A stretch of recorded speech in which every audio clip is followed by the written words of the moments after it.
La Cuaresma es un muy buen tiempo para obrar bien. De hecho, para el creyente pareciera que todo conspira a su favor.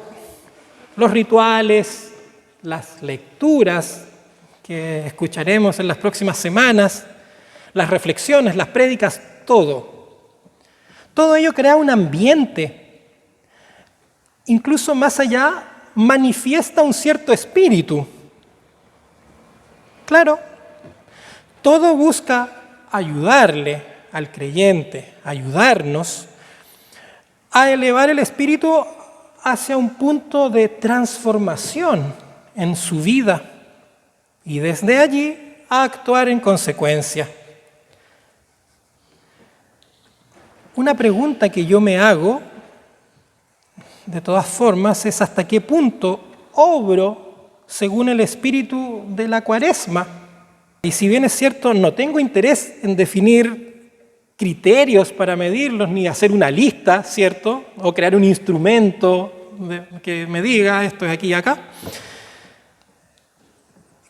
Creo que encuentro la respuesta en voz del Evangelio, en el que acabamos de leer y con bastante claridad. No sean como los hipócritas. No seas como los hipócritas.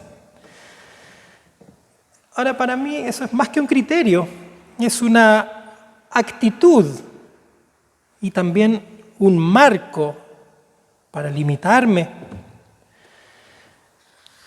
¿En qué sentido? El texto relaciona la hipocresía, en primer lugar, con hacer alarde, con deseos de figurar, con deseos de ser vistos. Que no sepa tu izquierda lo que hace tu derecha. Un verso que ha trascendido las épocas hasta volverse un dicho popular. Ahora, quizás el problema no es figurar ni mostrar lo que se hace. A veces dar cuenta de lo hecho es positivo. Por ejemplo, en una iglesia, en una comunidad como esta, por una parte es sinónimo de transparencia. No todas las iglesias, ¿cierto? Lamentablemente son así, rinden cuentas. Es sinónimo de eso, de transparencia, de una administración saludable, por una parte, y por otra, dar cuenta, mostrar lo que se hace, puede ser motivador. Por ejemplo, para los que todavía no se comprometen o no participan de las diversas instancias de la comunidad, puede ser motivador ver el fruto de ciertas obras. Yo también quiero estar acá, mira, si yo también soy bueno para esto, o me gustaría explorar.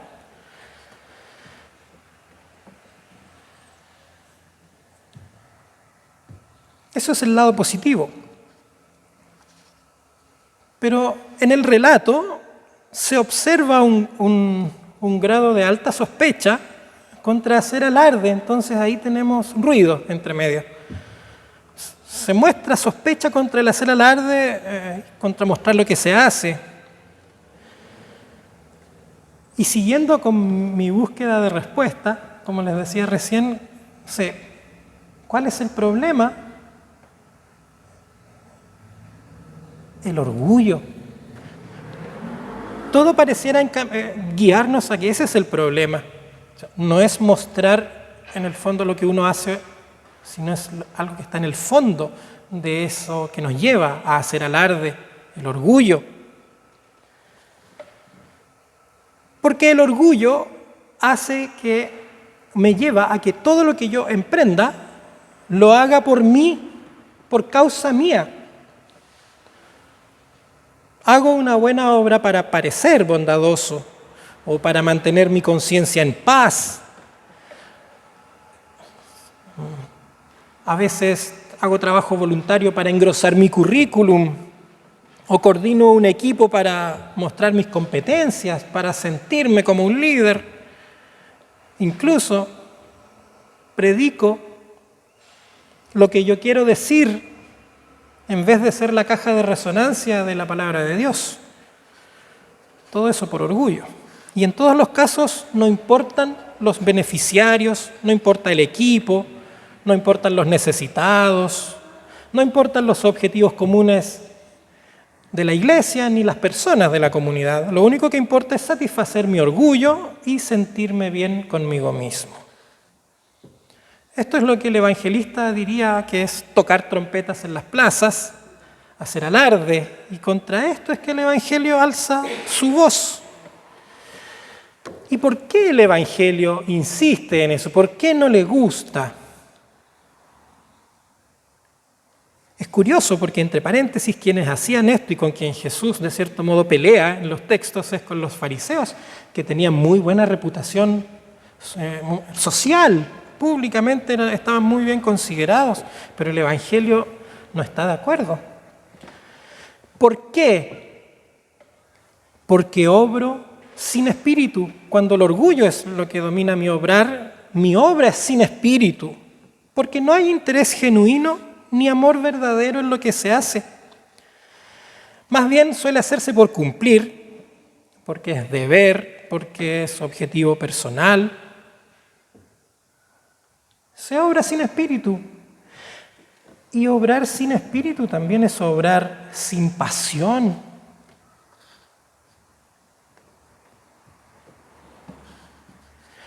Algo que me parece muy interesante es que yo mismo, por ejemplo, podría estar aquí predicando así, por orgullo, porque quiero, no sé, decir lo que yo quiero que ustedes escuchen, o llegar a un momento en el cual decir una frase inteligente para parecer, no sé, cualquier cosa. ¿Y qué es lo que me parece interesante de eso? Que efectivamente nadie puede darse cuenta, es difícil que se den cuenta, porque seguramente en lo exterior voy a impresionar. Fantástico, estupendo, soy lo más. Pero no solo considero que eso es interesante, sino lo que dice el Evangelio respecto de eso. Nuestro Dios ve en lo secreto y en lo más profundo de mi corazón y no aprueba este proceder, porque está muy cerca del estilo de Caín y al mismo tiempo es una tentación al más puro estilo de las tentaciones que Jesús padeció, a las cuales se enfrentó en el desierto. Buscar la aprobación, buscar la adulación de cualquiera antes que la de Dios.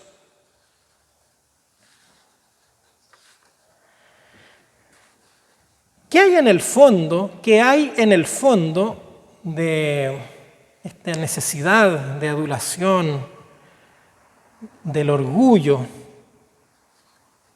No hay otra cosa que falta de fe y confianza en Dios. Duda de que Él cumpla sus promesas, sospecha. Y esto me lleva a buscar recompensas tangibles o intangibles. Da lo mismo, pero aquí y ahora. Me tengo que sentir satisfecho, a como dé lugar. Ojalá me elogien, ojalá me feliciten. En resumen, la falta de fe germina orgullo y el orgullo, hipocresía. Y la tragedia de eso es que allí no puede hallarse el Espíritu de Dios que inspira a toda buena obra. No puede estar el Espíritu ahí cerca, por tanto no está la inspiración de mis buenas obras. Y cuando yo llego a eso, me surge una última pregunta para buscar respuesta, y es, entonces, ¿qué me inspira a obrar? Y yo creo que hay dos opciones de respuesta. O Dios o yo mismo. Si creo que soy yo mismo, el ser humano en realidad puede ser peligroso para sí mismo. En cambio, con Dios no hay problema, partiendo con que no hay que ganarse su aprobación. Él ya nos la regaló, por tanto, puedo vivir en libertad, auténticamente.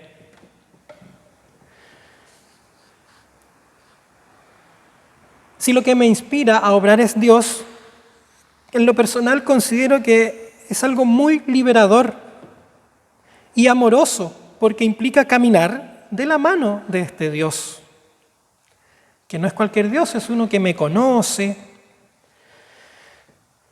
que a pesar de todo permanece ahí, guiándome, encaminando, reencaminando mis pasos, animándome. Un Dios que no me exige ser el mejor ante los ojos de los demás, y esto es una clave. Disuelve el orgullo. Un Dios que no me exige ser el mejor. No tengo que tener medallas y credenciales. No es esa su realidad, la dinámica bajo la cual Él interactúa con sus criaturas. De hecho, Jesús mismo rehuyó la fama, haciéndose siervo de todos. Y desde esa condición, desde ese punto es que brilló su amor, su ejemplo y su mensaje. Yo en esto veo una segunda clave, que es que Él también quiere ser siervo nuestro. Y esta es justamente la invitación del tiempo de Cuaresma. Caminar de la mano junto a Él, de Él, que nos va despejando el camino y nos conduce por la senda correcta. En ese sentido, la Cuaresma es un buen tiempo para obrar bien. Y no hay una mejor obra que caminar a su lado, porque de allí brota todo lo demás y sin falla. Vivamos así las próximas semanas. ¿Por qué no nos damos esta oportunidad? Nosotros como comunidad estamos muy ocupados, ya pasamos de la preocupación, ahora estamos ocupados trabajando por materializar, por encarnar nuestra fe. ¿De qué manera? En obras de misericordia, lo que tradicionalmente se conoce como diaconía. ¿Y por qué no pensar en un llamado hacia mí, hermano y hermana? Tú piensa que Dios te llama a obrar en misericordia. A veces pensamos que hacer buenas obras tiene que ver con hacer grandes obras, organizarse y con muchas personas y todo eso. La primera obra diacónica es la que uno hace con la persona que está a su lado, con los que están en el entorno inmediato. Para algo cada uno de nosotros es bueno. Y yo creo que no hay nadie que no sea bueno para servir a los demás. Más aún considerando que hay gente que tiene menos que poco. Entonces, hermanos, podemos hacer un ajuste en nuestras vidas en este tiempo. Considerémoslo de ese modo. Un ajuste, como cuando el motor del vehículo necesita esa reparación, ¿cierto? Y cambian algunas piezas y después funciona muy bien por harto tiempo. O como cuando uno afina la guitarra, un ajuste. Ni siquiera es cambiar todas las cuerdas, cambiar el instrumento, renovar el auto. No, un ajuste. Si oramos, oremos con más fe. Si ayunamos, ayunemos con más fe. Y siempre pidiendo a Dios que sea la fuente de inspiración de nuestro obrar. Mucho se habla del ayuno en este tiempo y también en esta ocasión podríamos hablar mucho. Quizás podríamos sí ayunar del orgullo y alimentarnos de la fe hasta la saciedad.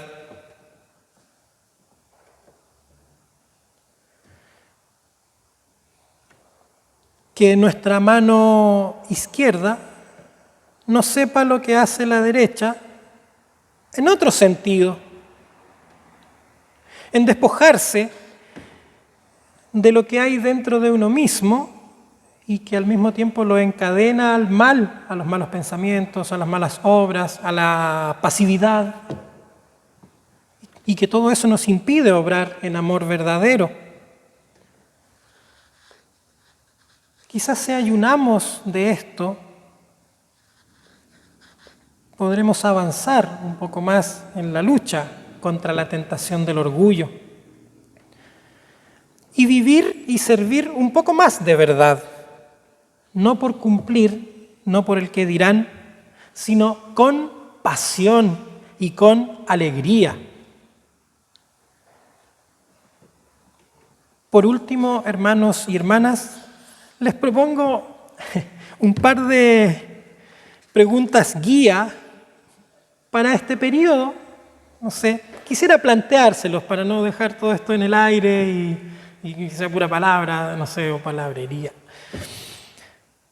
Como una especie de ejercicio de autodiagnóstico tal vez, o de autoevaluación.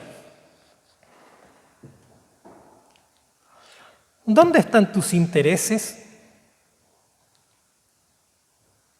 ¿Qué atesoras en tu corazón? Pienso que son preguntas que podemos hacernos durante todo este trayecto de la Cuaresma, día a día, semana a semana. Y también me gustaría compartirles una posibilidad de respuesta. ¿Dónde están mis intereses? ¿Qué atesoro en mi corazón? A ver, lo que no es de Dios me aplasta y me deshidrata espiritualmente. Por tanto, me dan náuseas espirituales. Por eso a veces me siento vacío, el mundo se siente vacío. Hermanos y hermanas, que nuestro interés esté en esto, para que nuestro corazón esté en un buen lugar y no sea presa del mal. Que el Señor bendiga en nosotros su palabra. Amén.